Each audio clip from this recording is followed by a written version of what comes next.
So there's this really interesting general phenomenon in the life sciences right now, where there's this massive transition because of the power of artificial intelligence. Just to kind of frame the conversation that we're going to be talking about with these experts, there was a really big breakthrough in protein science, not made by biochemists, but made by DeepMind in London, an AI lab, an AI company. So that's kind of weird. The first place that they're doing this biochemistry, solving these fundamental challenges. And what the CEO sort of described it as is that if we think of math as the fundamental language for describing physics, you have these beautiful closed form equations that we learn in school of Newtonian mechanics and these basic descriptions of the natural world. Biology doesn't work that way, right? So it's really complicated and it's messy. And what Demis Hassabis of DeepMind said is that if math is a description language for physics, AI and these more powerful tools might be the description language for biology. So there's this incredible convergence happening of AI and all the progress happening in biotech. I've been a biologist and a computer science in my career, and I'm super excited with this panel of experts that are all thinking about ways to apply AI to biology. So I think a place to just sort of start this off is to describe who you are, what you're working on, and how AI is a part of your mission in the life sciences. So maybe we can start with you, Ori. Hi, Ori Zakin, CEO of BioRaptor. So I'm a software engineer, vast experience in various startups in multiple domains, from networking, security, automotive, and digital health, and now biology. So I like solving tough challenges using technology, and biology is a tough challenge. And at BioRaptor, what we're doing is empowering scientists using AI tools to get a better view of their data and their organisms, and to reach their goals much faster and with better unit economics. Hi, I'm Broder. I'm the co-founder and CSO of Pros Foods, and we're building a protein discovery engine to predict protein functionality in the context of food. So we're using AI very much along the lines of what Elliot described in his introductions to do these predictions and to find them, because we're actually looking at unlocking the power of plant proteins to do many of the things that right now we think only animal proteins can do. I'm Mitchell Duffy, co-founder of Cambrium, and we're really focused on creating specialty chemicals out of proteins. And so we began by creating the most bioactive and effective collagen for cosmetics, and are now taking our way toward coatings and plasticizers. We do this through design, and we, of course, use not only the DeepMind tools that you were alluding to, but several that we've created in-house in order to basically have a generative AI for mapping sequence to function in the material space. Hi, my name is Nora Khaldi. I'm the CEO and founder of Nuritas. And what we do is we use AI to discover ingredients that improve human health. This industry is in dire need for ingredients to differentiate products, to get claims they can't today, but also to reach customers and actually have efficacious products. One statistic I was reading recently actually really kind of pushed me over the edge, which is if you look at the food industry, it's a $10 trillion industry causing a $6.6 trillion healthcare problem. And that's massive. So we need to really change that. And that's what AI can allow us to do, identify these molecules faster, cheaper, and get them to market in a way, but also add efficacy as well. My own background, I'm a pure mathematician by background and computer scientist. Thank you. Awesome. Huge range of interesting backgrounds and problems. One thing that could be interesting to sort of start out this conversation about AI and biology is there's been a wave of attempts to do this. There's been AI winters, this phenomenon of this incredible progress, this promise of being able to automate science. In some previous failures and sort of disillusionment. What's different and exciting now as you're starting these new ventures? What are some of the advances in AI or computing that are making some of these these things possible? Maybe Broder, we could start with you and think about how that is for you. Yeah, so I think actually it's not only the advances in computation, right? I think there's three things. Well, the advances in computation, both on the hardware and software side, the fact that we now have services like Amazon Web Services or Google, you name it, right? And just also on the software side, the sheer size of models that come out just in the past month.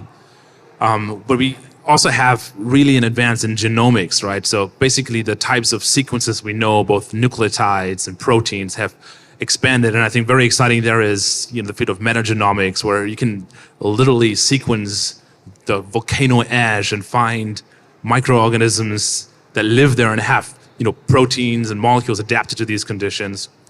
And I think lastly, we cannot forget the decades of hard biochemistry that have been done. You mentioned DeepMind and AlphaFold before, but that's really built on the blood, sweat, and tears of generations of PhD students and postdocs that have solved protein structures that we could have used to train these models. And yeah, I'm a biochemist, so I know what I'm talking about there. And Mitchell, maybe we could just unpack a little bit of the story for what generative AI is in modeling. I think there's a ton of excitement in the investor world. I feel like we're like seeing these ability to generate images. People kind of experience that. You have this magic of being able to make these art using these models. But molecules, proteins, could we talk about what that means? Generative AI for biology? Yeah, so as you were saying, there's been a lot of work that has looked into particular domains and what they can do. So we understand quite a lot about certain domains and how a sequence maps to a function. And then, of course, you can take that knowledge and you can hallucinate new things that are outside of what we currently see in nature. Nature is a beautiful palette, but you can find even really interesting things where when you make changes to a protein, you will see its thermostability generally increase because nature selects for things that it needs. But we, in using things for materials, for instance, we have another set of needs. We're optimizing for something completely different. And so you'll often see, for instance, thermostability increasing because it's much easier for you to create a thermostable protein than it is to have something that's going to react at our body temperature or something even lower. So that's kind of what we've been able to do, is to look at particular domains and learn from them and then be able to re-implement them, but solving the problems that we are focused on rather than the problems that nature has been focused on. Can I add just on actually both points, but mainly on the other point, which is the biggest, if you look at the history of use of AI in different areas, and especially in life sciences, there has been a lot of failures initially, massive failures actually. And when you look back, I can see it in two different ways. One is technology, which we'll come back to, and then it's people. So the people side, communicating between biologists and computer scientists and mathematicians, it's not an easy thing. I've seen it with Nuritas and building up Nuritas at the very beginnings. People think very, very differently. And when they go into a room and see a problem, they come out of it looking at the problem in a very different way. And actually, by aligning those, you have a better power to win and to solve the problem. But the issue at the beginning is that if you look at universities and how universities have taught us these different sciences, they're very, very distinct. And I studied pure maths and I couldn't do biology, for example. And I loved biology, but I couldn't do it physically. And my university was totally separate. And that has been the issue for many generations. And actually the bringing together of the thinking between biology, mathematics, computer science, etc., has taken a while, but now it's now. There are students now, and there are modules where you have the mixture of all these backgrounds, and actually that has dramatically and significantly improved over even the past 5 years, which is crazy. And then separate to that, from a technology perspective, we have, we weren't capable, like for example, on our side, we use a lot of mass spectrometry to pull the data out of different samples from around the world when we collect plant samples. We use many other technologies that at that time, even 5-7 years ago, weren't really at the top of their industry. So now, by the coming together of massive technologies that allow access to large data points, there's a need for AI, but also we can use AI in a much better form. And this is why I believe those kind of coming together, both new technologies, obviously the cloud and so forth, but also the types of people that are now being formed in different backgrounds, I think is very important.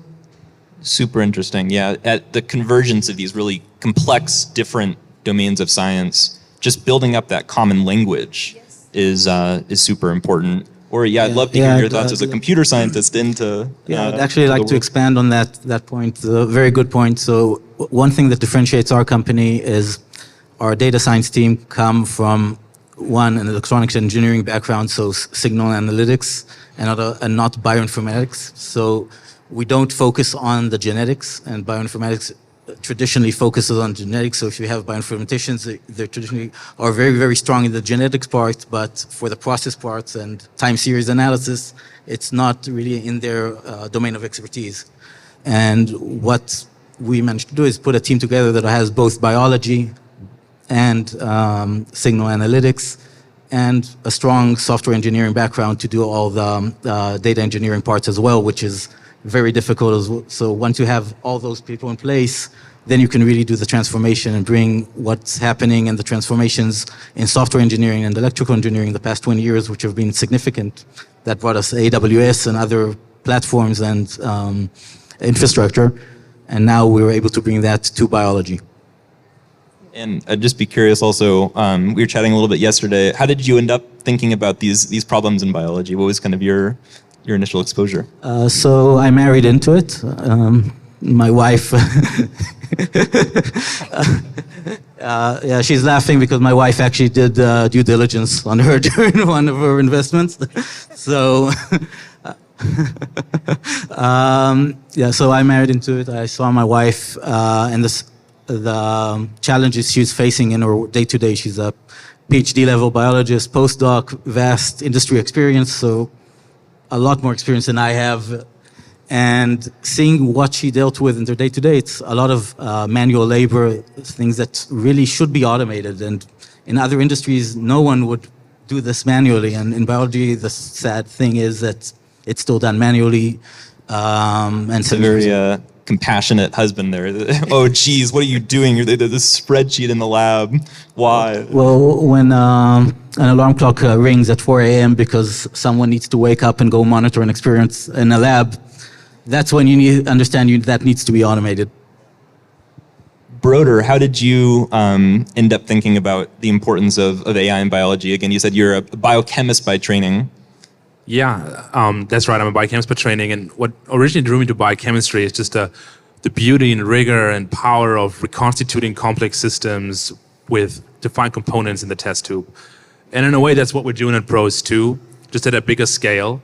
And the other key difference is that the solution set that we can draw from is much bigger, right? Because we're looking at all the plant proteins, and in order to find the right components to start with, AI is just an unbeatable way to narrow down the types of molecules you have to work with in the lab, and that potential is really what fascinated me and what drew me into this.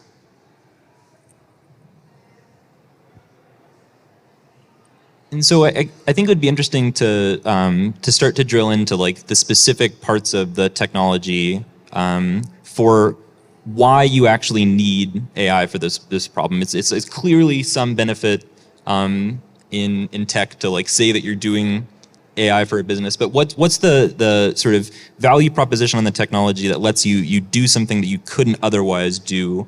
Maybe we could start with you, Mitchell. We were talking yesterday about just the time to market for a product in biology. So Mitchell has been working on this biotech product, and reached market in 2.5 years.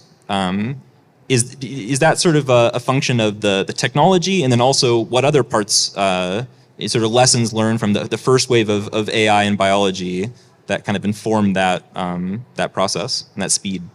Yeah, so basically, there's been a lot of promise of products coming from AI and coming from biology. And I think when we started, the thing that we said is like, we want to prove this out as soon as possible and to really bring a product to market, because that would then give us the mandate to be able to continue to expand our portfolio of products.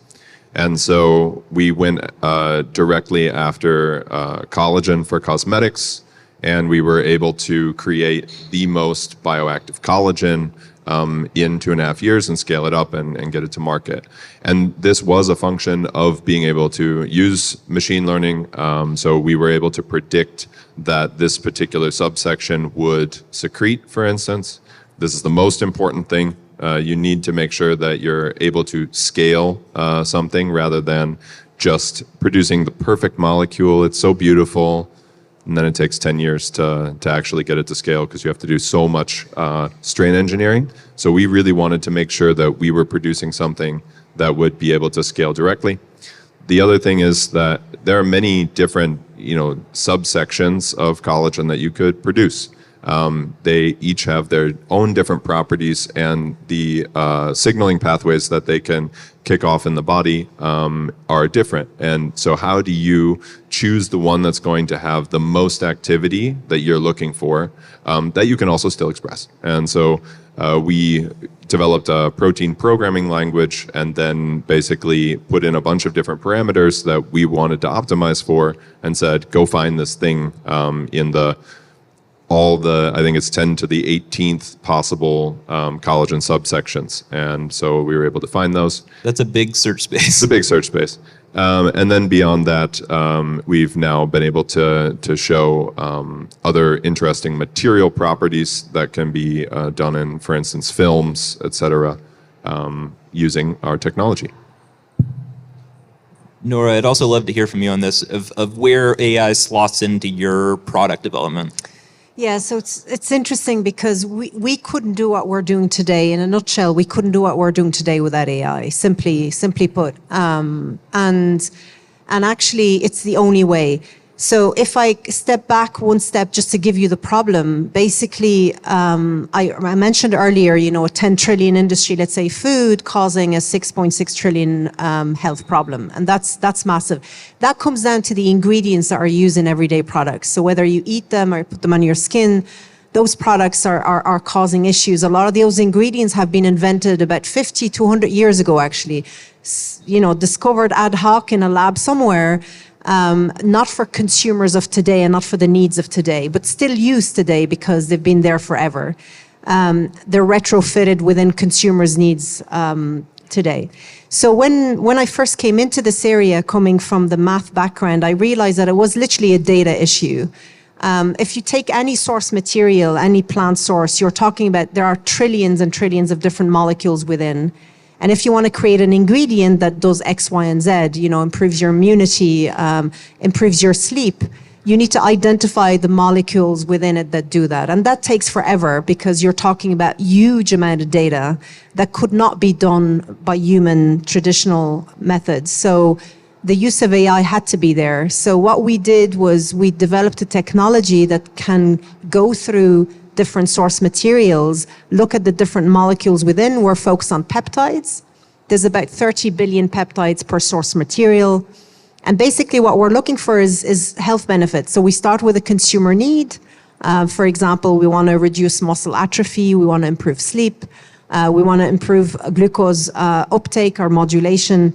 And basically we start with that. We understand the biochemistry of this. And then the AI system is capable of going and screening many different plants globally to identify if we can find a peptide within that plant that can address that need computationally. So it's all on computers. It can be done really, really fast in matters of hours, sometimes weeks. It depends on the complexity of it. And then those are made physically in the lab. So we produce them physically, and then we test them to see if the AI is coming up with the right molecules, and that goes through a battery of testing from cells to tissues into humans. And now we've succeeded in taking a full AI discovery from fava bean for muscle atrophy all the way to market now on the shelves globally, especially in the US.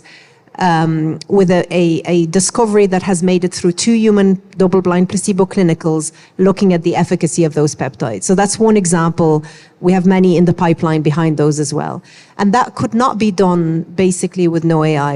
It'll be literally lab development and random trial and error until you find something. And what we discovered as well is that efficacy is only part of the equation. So when you're discovering a molecule that is to improve human health, efficacy is just a little part. You need to be thinking about also stability. Does it formulate well? Is it heat stable? Because this product is going to go into a baked good. Is it going to be heat stable? Is it going to be orally available? Because obviously people are eating it. Is it going to just break down? And all those are outside the efficacy part. And they're as important as efficacy from a commercial perspective. So in that case, we had to also develop AI systems and software to be able to predict not only for efficacy, biological efficacy, but also for stability, oral availability, and heat stability and so forth. And then at the very beginning, when we're inventing or discovering a molecule, we integrate all those predictors so that we're discovering something that actually is not only scientifically sound, but also commercially viable. Awesome. Baroda, there are some interesting parallels in terms of plant discovery and mining. Do you have some thoughts to add on going from this vast natural search space of what plants are capable of into products? Yeah, so I think really what AI allows us to do is to kind of turn around the discovery pipeline in food, right? If you think about it, most of the foods that we know today is like the result of literally thousands of years in trial and error that eventually started with, I live here, and then like, is this plant that I see here safe to eat? Does it quench my hunger? Ultimately going to what can I cook with it? How does it taste? Only then we discovered, that proteins are key nutritionally, that they're key functionally. But now we can start at that point, like from the molecule up. We can say, well, we need this functionality, this behavior. We want to make this, texture. I have, you actually very eloquently lined out all the kind of considerations that you can put into the equation at the starting point, and then find these solutions. And it allows us to go, beyond what we know right now. And I think that is not quite where we are yet. I think there's a lot of focus still on replacements or functional mimics, but ultimately I think in the food space at least, there's a lot of room to go and to discover novel proteins and novel sources to kind of reach back to the end where we started. Super interesting. So Ori, you're taking a somewhat contrarian approach with AI on smaller data. We're hearing about massive natural search space in these problems, the volume of potential molecules for generative AI. Can you tell us a little bit about the story for smaller data and for different problems with what you're doing? A question that usually people ask us is, and they should ask, it's a very important question, is do I have enough data and when should I start collecting it? So the short answer is yes, you have enough data, and B, you've already started collecting it. So I come from Israel. It's a very small country, and we have a saying that that's what we have, and that will win. So that's our approach to data in biology. So our algorithms are built to be able to use small data sets and bring value and incremental value as the data sets grow. So it's to guide you along the path, highlighting what data you're missing, what could be most beneficial, and to guide you along that path. And how does that work? Because I feel like some of the main threads of AI research, I feel like deep learning is becoming something that's like general in conversation. Like people are thinking about these with ChatGPT. What are some of the approaches or techniques that let you make these kind of insights from like really small data sets for companies? So I'll give you an example of, let's say, how we came with our AI penicillin. I would say it's the same story. So it's a side effect. The side effect feature that we have is actually published in a white paper we publish now with Remoke. How the side effect is we have a continuous biomass sensor, virtual sensor in the process. How it came along is when we put our data science team to build the digital twin and prediction algorithms. One of them came to me and he said, the wet cell weight measurements, they're very valuable. Why do I only have 3 to 5 of them every week? I want them like 10 times a day. And that's what you have what you get when you have someone who's not a biologist and doesn't understand the amount of effort it takes to get these measurements. So I told him that's what you have. You need to make do with it. There won't be any additional measurements. So he came to me a few days later and he said, it's fine, and I have a continuous wet cell weight measurement in the system. So he built a model and trained it on the data. So now we have a continuous biomass estimation on existing data using the historical data, and now it's trained and can also work moving forward online with the sensors. So you now don't need to do the wet cell weight measurements anymore in the lab. So I want to switch gears a little bit and think about sort of company strategy as you're interfacing with AI. One thing that's been remarkable is just the rate of progress. So for chat, we can think about from GPT-3 to GPT-4. It's equivalent in the life sciences. There's these huge leaps in performance and models. There are all of these open source models. What does defensibility look like when you're building an AI business in the life sciences? You know, how do you think about interacting with all of these new open source models that come out, defending the strategy that you have, and keeping a competitive advantage? Mitchell, do you want to maybe start there? Sure. So basically what we have done is we have what we call the Hive. It's just a bunch of different models that are used for different things. And whenever something new comes out, then we basically just start plugging it in and testing it to see if it's better than what we've already built. And then we have collected data and we can retroactively run it and see if it has actually shown improvement. And so that has been very helpful. It's just like being very agile. Instead of getting stuck and bogged down with one particular thing.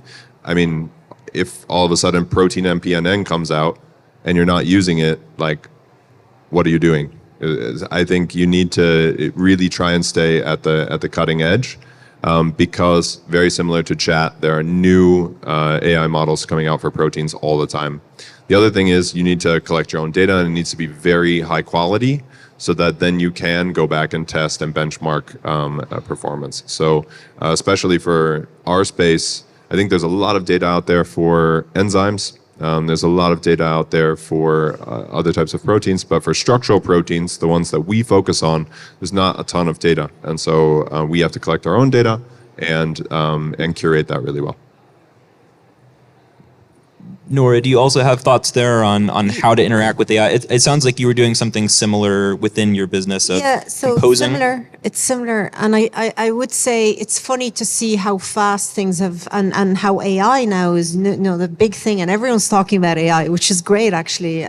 But if you look at ChatGPT and the length of time it took to get there, and then I was reading about maybe a few weeks ago, a group of hackers, just kind of did their own version, and it's online, and they open sourced the entire thing, and they did it in 2 months. So another ChatGPT just shows you how fast things are going. And what the defensibility is really about 2 things for us.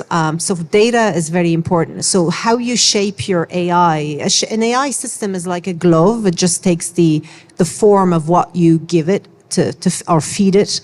So the data is very important. So what we did over the past 7 years, we've basically created our own data. So these are data that we've tested. So we've tested peptides and molecules on different cell types in humans in the lab. This is totally proprietary data. We've tested them on cells. We've tested them on tissues. We've done human clinicals. We've scaled peptides. We've killed peptides through heat shock. We've done everything. We've put peptides under pressure. We've done everything we could to do with a molecule. The molecules we're interested in are called peptides, and this is to get as much data as possible. This is life science data that we use to shape the AI forms that we and algorithms that we're using. And then separately to say on top of it, and every time there's new models coming out, it's really bringing them in and shaping them. And we're not fans of just using generative AI. We do that. Knowledge graphs as well. We literally use an array of different models and shape them to the data, because each model will give you a different view of the data, and those combination of views give you a better visual of what you're looking for. So that's our approach. So we're coming up in the last couple of minutes. If there are some questions in the audience, I'd be happy to take those. Yeah.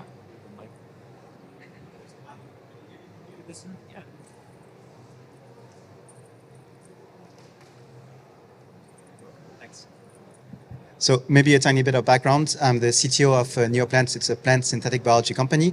My background is I did a PhD in genome engineering, and I have a team of 30 scientists, none of them computer science people or AI people. And my co-founder has a background from Google. He did his career there. And obviously, when OpenAI came out with ChatGPT, he asked me the penny in the ass question, why the fuck don't we have AI in our company? And so I finished my PhD 5 years ago. And I was very skeptical when it comes to AI to predict something like metabolism engineering of a plant. And right now I'm in a position where like, okay, there must be something we can do with AI, but I have zero background in it. I'm like, I don't know, ask the AI to do a better protein. What advice would you give a traditional biologist that has a company to switch to have an AI component or interact with AI people, how to get from traditional biology to AI? So the short question is just talk to me, and the long answer to that is, as in other engineering paradigms, I believe we really need to have infrastructure in place. So no one needs to reinvent the wheel. So we believe in building infrastructure that will serve, and everyone can build on top of that to improve, and that's how you get the best gains in technology. So use existing infrastructure, use companies who provide services. So maybe I can add to that, because I kind of started in a similar place with you some time ago, but the reality is today there's already a lot of infrastructure available. Like whatever cloud provider, they have actually models set up where you can essentially just upload a table with data, and they will train a few models and basically even give you the best for what it is that you do. So you have to have an understanding of what you actually hope to get out of it. But to get started, I think the entry barrier is not very high. I think also going back a little bit actually to what the last question that Elodie asked us about defensibility, right? So I think the flip side of that is, there's so much out there that helps everyone to get started and, embrace it. That's a good question. I just very quickly, I would highly recommend you, so you know what you want at the end, okay? You have 30 people working towards an end goal. I would collect as much data in a format that's always the same. So AI works well with data that's formatted the same way. So whatever data you use today with the 30 individuals and how they think. So basically what you're trying to do is collect all that data, store it, put it in a certain format that's usable. I would also hire a 31 person, so number 31, that is a computational biologist to try and at least start putting a structure together. And then you can see what can be possible, because in your space, I know your space really well, AI can be very, very helpful. Yeah. Any more questions? Yeah.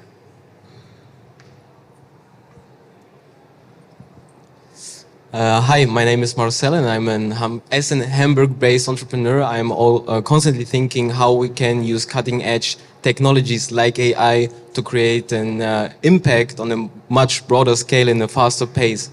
So I have one touch point in biology, although it was my favorite subject in school. I'm not a scientist.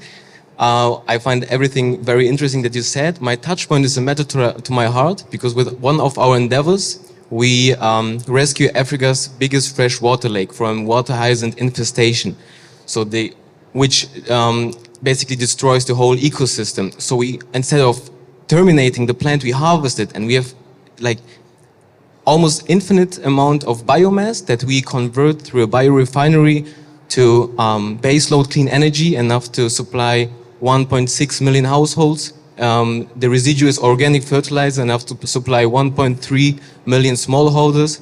We give biogas in small amounts for free to the community. We purify water. Yeah, and this is what we do. We think we do a good job today, but I think we can do better. We don't implement AI yet, so how we can implement AI to impact more people in a much faster pace? I can maybe, if I understand you right, so you have a biomass. If my understanding is correct, you have a biomass. There might be potential to add value to the biomass by identifying something in it that has a value add to consumers. That then you can use to add value to that. And that can be done through AI. Is that what? So, for example, I'll give you an example. There are lots of byproducts in the food industry. Whey, for example, has been a byproduct for many years, and dairy companies used to throw it on the fields. This is going back maybe 20 years ago. And then they discovered that whey had potential health benefits through the proteins within it. And now whey is a massive industry. It's a multi-billion-dollar industry because they found a health benefit within and they've added value to it. And there are many stories like that with byproducts of plant sources where they identify something in it that can add value to either animal feed, human health, etc. And that can be done through AI. Okay. Well, I know that we're coming up on lunch here. Thank you so much for sticking around. I really feel like I learned a lot from this awesome panel, so maybe we can give a round of applause for them.